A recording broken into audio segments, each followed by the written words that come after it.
Hikayon sa DENR nga maidunar ang 34.5 metro kubikong kahoy lawaan nga nasapon sa barangay Bubon, Butuan City aron maidunar sa DepEd.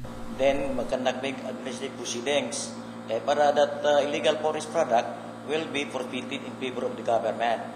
So sa gobyerno na. So pag sa gobyerno na, so we are also mandated. Ang kami po taga DENR, gimanduan mi, kanang mga dinakpan nga kahoy, ipadonate sa Department of Education. Makapanghinaya nga bisan og madakpan man, ulahi na kasagaran nga putol na ang kahoy. Sa Agusan del Norte lang, sobra sa 49,000 hektarya ang protection forest, 154,000 hektarya ang kahawan sa production forest. Hain mga piniling klase sa kahoy lang ang gitugot nga matroso tungod sa gipatumang lagban. Forest o production forest, ang usa ka forest guard mubantay siya sa 6,000. May 30 lang ka forest rangers ang nagbantay sa kalasangan sa Agusan del Norte.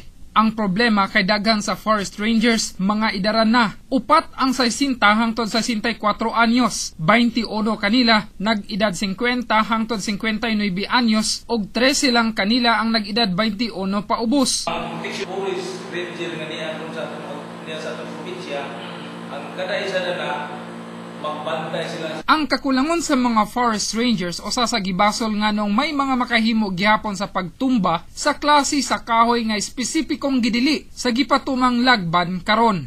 Anaa sa kalasangan ang unang depensa sa kinaiyahan.